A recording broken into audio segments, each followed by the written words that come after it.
মন্দিরের গঠনশৈলী।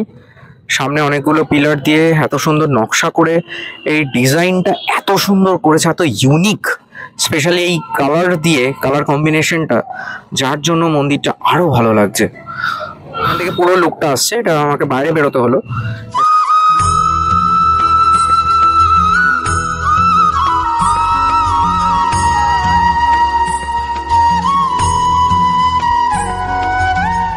ভিডিও শুরুতে দেখেই বুঝতে পেরেছেন আজকে চলে গেছি কোনো একটা নতুন মন্দিরের খোঁজে। গেছিলাম হাবিবপুরে, নদিয়ার হাবিবপুরে অবস্থিত এই নতুন ইস্কনের মন্দিরটি। কিভাবে গেলাম, তার পুরো ডিটেলস, মন্দিরের টাইমিং, সবটা জানতে অবশ্যই দেখতে থাকুন পুরো ভিডিওটা। তো এখন আছি আমি বেলঘড়িয়া স্টেশনে। এখান থেকে রানাঘাট লোকাল ধরবো, ধরে যাব রানাঘাটে। তো পুরো ভিডিওটা দেখার রিকোয়েস্ট রইল, সাথে থাকুন, দেখতে থাকুন explore with Suman. Shantipur local পরপর দুটো বেরিয়ে গেছে, সেই হিসেব করেই আমি এসেছিলাম যে প্রবলেম যদি হয় তাহলে আমি রানাঘাট লোকাল ধরে রানাঘাটে নেমে যাব, দেন রানাঘাট থেকে আমি টোটো পেয়ে যাব হাবিবপুর যাওয়ার। তো সেটাই করতে হচ্ছে দুপুরবেলা, এখন প্রায় 1:45 বাজে। কিছু করার নেই, আমাকে এইভাবেই যেতে হবে ইস্কন, এবং ওখান থেকে আরও দুটো জায়গা রয়েছে যাওয়া। কলকাতা থেকে হাবিবপুর যাওয়ার সব থেকে শর্টেস্ট ওয়ে শান্তিপুর লোকাল ধরে আপনাকে নামতে হবে হাবিবপুর স্টেশনে। কোনোভাবে শান্তিপুর লোকাল যদি না পান শিয়ালদা থেকে, তাহলে যে কেউ রানাঘাট লোকাল ধরে আসতে পারেন। রানাঘাটে নামবেন, সেখান থেকে টোটো করে চলে আসবেন বাস স্ট্যান্ডে। বাস স্ট্যান্ড থেকে বাসে লাগছে মিনিট 7 কত, ভাড়া নেবে 10 টাকা। আপনাকে একদম হাবিবপুর ইস্কন মন্দিরের সামনেই নামিয়ে দেবে, বা হাবিবপুর বিডিও অফিস মোড়। তো আমি এই হবিপুর বিডিওতে নেমে গেলাম বাসেতে করে। এখানে একটু বলে রাখি যে কেউ যদি মনে করেন যে কোনোভাবে শান্তিপুর লোকাল ধরতে পারছেন না, তাহলে যেহেতু এখানে খুব ইজি টু অ্যাক্সেস হচ্ছে রানাঘাট লোকাল, তাই রানাঘাটে নেমেও কিন্তু আপনারা আসতে পারেন। আমার জাস্ট অনলি 20 টাকা ভাড়া পড়েছিল, 10 টাকা টোটোতে করে আমি চলে এসেছিলাম। দেন ওখান থেকে আরেকটা বাস স্ট্যান্ড থেকে বাস ধরলাম, 10 টাকা, 20 টাকায় হয়ে গেছে। যদি রানাঘাট স্টেশন থেকে যান তাহলে কিন্তু আপনার অনেক বেশি পড়ে যাবে, অলমোস্ট 180 টাকা মানে চেয়ে বসবে। সেই অনুপাতে দেখতে গেলে আপনি যদি এখানে ব্রেক করে আসেন, আপনার সময়টাও অনেক কম লাগছে, বাস অনেক তাড়াতাড়ি হয়, হাইওয়ে দিয়ে আসছে। এটা হচ্ছে ইস্কন টেম্পল, দারুণ, ভেতরটা জাস্ট দারুণ। আমি এটা অনেক দিন ধরেই ভেবেছিলাম আসবো আসবো করে, হয়ে উঠছিল না। চলুন পুরোটা ঘুরে দেখাবো। আর এখান থেকে হচ্ছে ভোগের কুপন পাওয়া যাবে। পজিশনটা দেখুন, ডিজাইনটা দেখুন, এত সুন্দর মন্দিরটা, মানে এত ছোট জায়গার মধ্যে ঢুকেই করেছে খুব সুন্দর হাবিবপুরের এই ইস্কন টেম্পলটা। অনেকটা জায়গা জুড়ে করেছে, মানে ওভারঅল প্রেমিসেসটা তো আর মায়াপুরের মতো নয় অবশ্যই, কিন্তু এরকম একটা জায়গাতে যে এই মন্দিরটা বানিয়েছে ইস্কন, এবং সনাতন ধর্মের প্রচারের জন্য যা যা করেছে তা মানতে হবে। যেমন দেখতেই পাচ্ছেন যে ডান দিকে হচ্ছে প্রসাদ কক্ষ, আর তার পেছন দিকে মহাপ্রসাদের ঘর রয়েছে, আর ওইদিকে রয়েছে নর্মাল প্রসাদ ঘর। বলে রাখি 2025-এর এখন টিকিটের দাম করেছে 80 টাকা, আর একটা করেছে 200 টাকা। 200 টাকাটা হচ্ছে রাজভোগ, সেখানে আরও কিছু মিষ্টি পদ এগুলো থাকছে। আর এই দিকটায় রয়েছে যেরকম হয় প্রত্যেকটা ইস্কন টেম্পলে, যে কিছু ওদের বই, জিনিসপত্র, কিছু মেম্বারশিপ, এগুলোর জন্য একটা অফিস কক্ষ করা রয়েছে। আর এদিকে হচ্ছে আপনার একটা পার্কিং লট, অনেকটা জায়গা নিয়েই রয়েছে পার্কিং লটটা, এখানে গাড়ি রাখা যাবে। তো দূর দূরান্ত থেকে যারা আসবেন তারাও এখানে গাড়ি, 4 হুইলার 2 হুইলার এগুলো রাখতে পারবেন। আমি যখন পৌঁছেছিলাম তখন প্রায় 2:30 বেজে গেছে। তো যেহেতু ফোন করে গেছিলাম, আমার জন্য কুপন একটা রেখেই ছিল ঠিকই, এবং ওনারা আমাকে ফোন করে বলেছিল যে কতক্ষণ লাগবে আসতে। যাই হোক, তো মন্দিরের আশপাশটা একটুখানি ঘুরে আমি সোজা চলে যাই ভোগের ঘরে, সেখানে প্রসাদ খেতে। আর মন্দির তো 1টায় বন্ধ হয়ে গেছে, মানে দর্শন করার, তারপর আবার 4টের সময় খুলবে। তো সেই ভাগে আমি খাওয়া দাওয়া সেরে আশপাশটা ঘুরছিলাম। অনেকটা জায়গা রয়েছে, পেছন দিকে বেশ একটা বড় বাগান রয়েছে যেখানে কিছু চাষবাস হয়, 2টো পুকুর আছে। এই সবটাই আমি আজকে ঘুরে দেখব, এবং তার সাথে আপনারাও দেখুন হাবিবপুর ইস্কন টেম্পল, যেটা আজ থেকে 30 বছর আগে প্রতিষ্ঠা হয়েছিল। আসলে এই জায়গাটা কিছু বৈষ্ণব রয়েছে এবং আরো কিছু আশপাশে মন্দির রয়েছে। তো সব মিলিয়ে দেখতে গেলে হাবিবপুরের অনেক ইতিহাস রয়েছে, যেখানে 400 বছরের পুরনো একটি গোপালজির মন্দিরও রয়েছে, যেটাও আমি পরে দেখাবো। তো যাই হোক, আজকের ভিডিওটা কেমন লাগে অবশ্যই জানাবেন, দেখতে থাকুন হাবিবপুরের ইস্কন টেম্পল। জানতে পারলাম যে এখানেও দোলের দিন বড় করে উৎসব পালিত হয়, আর আরেকটা হলো জন্মাষ্টমী। এই দুদিন বড় করে উৎসব পালিত হয়ে থাকে। দূর দূরান্ত থেকে মানুষজন এখানে আসেন যারা দীক্ষা নিয়েছেন।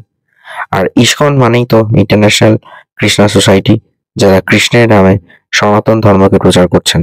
অবশ্যই মানতে হবে তার সাথে তারা বহু দুস্থ মানুষদের সেবা এবং ছেলে মেয়েদের পড়াশোনার দায়িত্ব নিয়েছেন। তাই ইসকন মানেই সমাজ সেবা।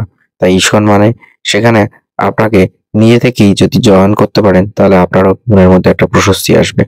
এই যে দেখতেই পাচ্ছেন, আমি এখান থেকে আপাতত 80 টাকার যে কুপনটা আছে সেটাই নিয়েছি।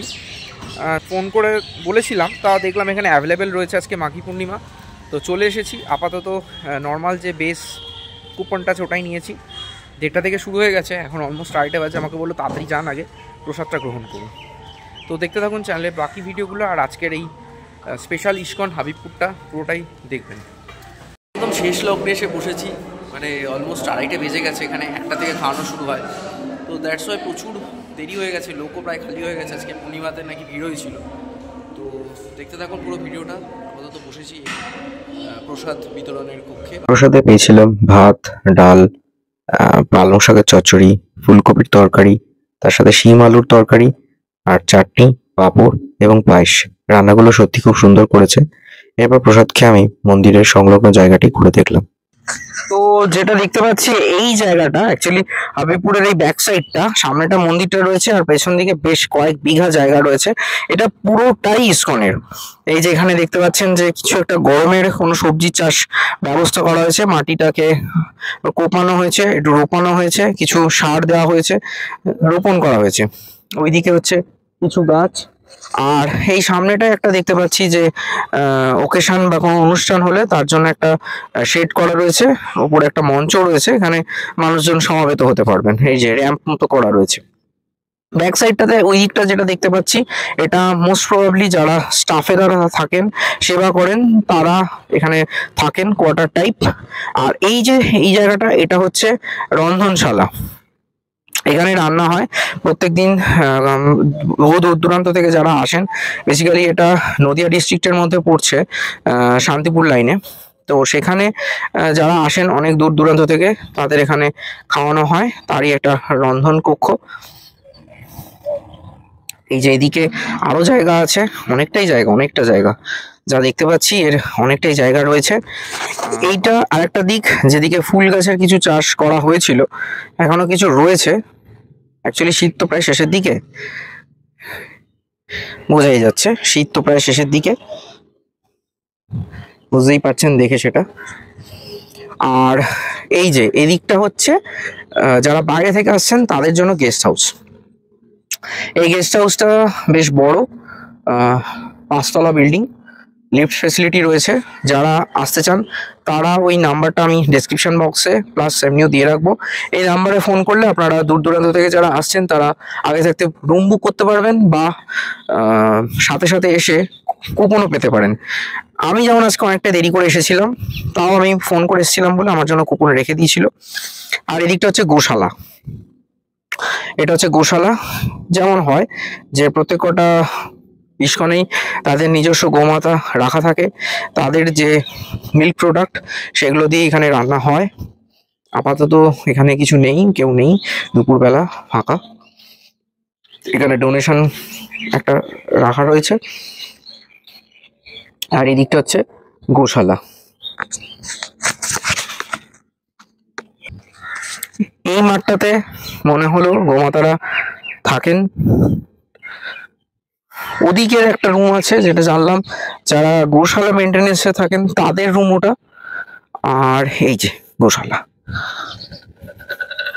খুবই সুন্দর, মানে খুব ওয়েল মেনটেন্ড, ওয়েল ডিজাইন। একদিকে আলাদা আলাদা করে ভাগ করা রয়েছে,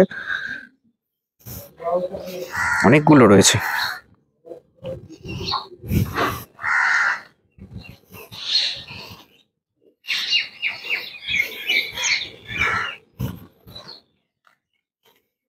প্রায় 100-র কাছাকাছি গোমাতা রয়েছেন। আর অনেকটা এদিকে অনেকটা জায়গা রয়েছে। আচ্ছা, এইখানে একটা জায়গা দেখাই। এটা হচ্ছে বায়োগ্যাস চেম্বার। অ্যাকচুয়ালি যে গোবর গ্যাসটা আসছে, সেই গোবর গ্যাস এটাকে কনভার্ট করা হচ্ছে, দেন সেখান থেকে ইলেকট্রিসিটি জেনারেশনের কিছু প্রসেস করা হয়েছে। এটা বোঝাই যাচ্ছে যে এখানে এখানে এই গোবর জমানো হয়, দেন সেখান থেকে গোবর গ্যাস তৈরি করা হয়। এটা হচ্ছে গোবর গ্যাস বানানোর চেম্বার।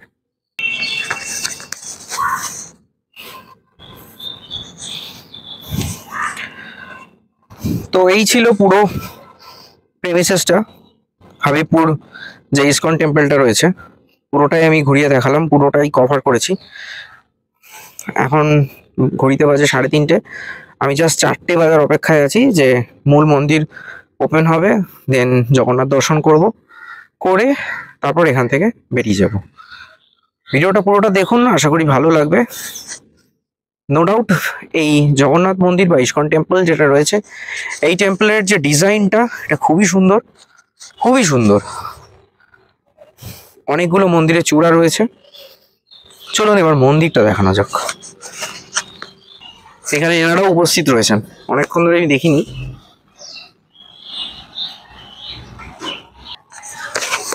খুবই সুন্দর মন্দিরের গঠনশৈলী, সামনে অনেকগুলো পিলার দিয়ে এত সুন্দর নকশা করে এই ডিজাইনটা এত সুন্দর করেছে, এত ইউনিক, স্পেশালি এই কালার দিয়ে, কালার কম্বিনেশনটা, যার জন্য মন্দিরটা আরো ভালো লাগছে।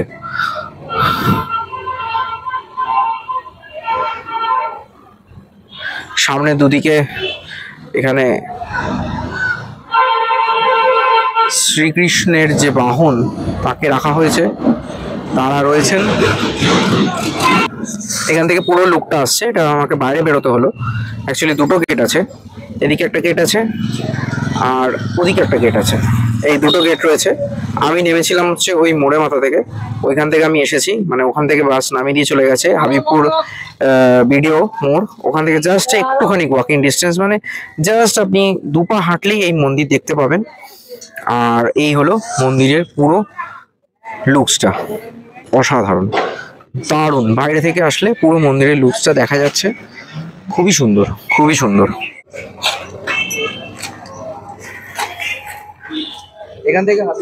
এখান থেকে হাবিবপুর স্টেশন ওই 1 কিলোমিটার 800 মতো, শান্তিপুর আছে 11 কিলোমিটার, রানাঘাট আছে 5 কিলোমিটার। আমি রানাঘাট হয়ে এসেছি, আমার এটাই সুবিধা হয়েছে। রানাঘাট স্টেশন থেকে যদি আপনারা কেউ নামেন তাহলে টোটো ডাইরেক্ট বললে প্রায় 200 টাকা ভাড়া হেঁটে বসবে। আপনারা জাস্ট একটু ব্রেক করে যদি আসেন তাহলে একটা টোটো করে আসবেন বাস স্ট্যান্ড প্রামাণিক মোড়, প্রামাণিক মোড় থেকে আবার বাস পেয়ে যাবেন। 10-20 টাকা খরচ পড়বে মাত্র।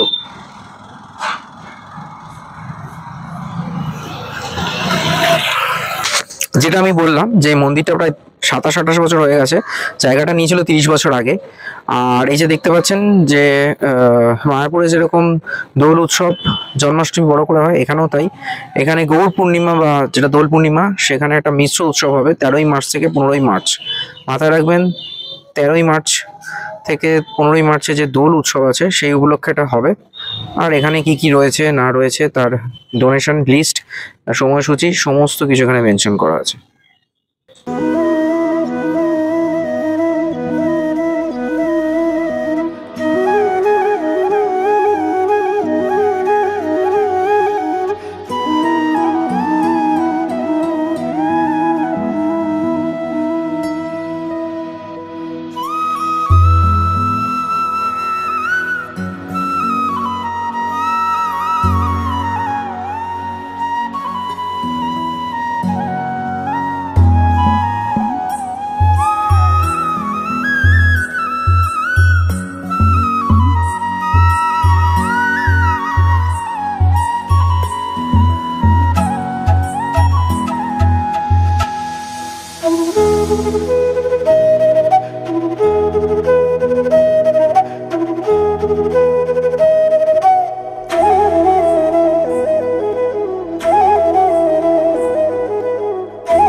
বিকেল 4টের সময় মন্দিরটি দর্শনের জন্য খুলে দেওয়া হয়।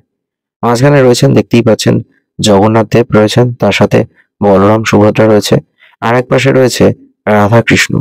আর মাঝখানে যেটা দেখলাম যে এই প্রভুপাদ রয়েছেন এবং তার 5 শীর্ষ যারা ভক্তরা ছিলেন তারা রয়েছেন। মূলত ইসকন যেহেতু ইন্টারন্যাশনাল কৃষ্ণা সোসাইটি অর্গানাইজেশন, তারাই তো এই কৃষ্ণের প্রচারে সারা বিশ্বব্যাপী কর্মকাণ্ডে যুক্ত হয়েছেন। তাই নানা প্রান্তে একদিকে যেমন প্রভুপাদের মূর্তি রয়েছে উল্টো দিকে, এবং একপাশে দেখলাম ছোট কাউন্টার আছে পুজো দেওয়ার জন্য। ঠিক 5:30টার পর দেখলাম এখানে আরতি উপলক্ষে কিছু নাম গান শুরু হয়েছে এবং 6টা নাগাদ আরতি শুরু হবে। আমি মন্দিরের আশপাশটা পুরোটাই ঘুরছিলাম। মাঝখানে রয়েছেন গর্ভগৃহে জগন্নাথ দেব, আর চারপাশটা প্রদক্ষিণ করা যাবে। খুবই সুন্দর মন্দিরের প্যাসেজটি এবং তার গঠনশৈলী। অবশ্যই এই মন্দির সন্ধ্যের সময় আলো দিয়ে সাজাতে আরো অন্যরকম দেখাচ্ছিল। দেখতেই পাচ্ছেন খুবই সুন্দর একটা জায়গা। পারলে যে কেউ ঘুরে আসতে পারেন এই হাবিবপুরের ইস্কন মন্দিরটি।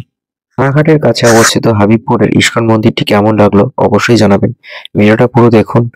এখানে ইস্কনের যে প্রতিষ্ঠাতা তারও মূর্তি রয়েছে এবং তার উপরে দেখলাম যে গারুড়ের মূর্তি রয়েছে, যিনি শ্রীকৃষ্ণেরও বাহন ছিলেন।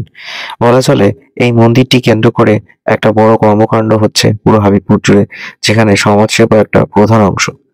তো হাবিবপুরের ইস্কন মন্দিরটি পারলে সবাই একবার ঘুরে আসবেন। ভিডিওটা পুরো দেখুন, কমেন্ট বক্সে নিজেদের মতামত জানান। Stay tune on explore with Suman.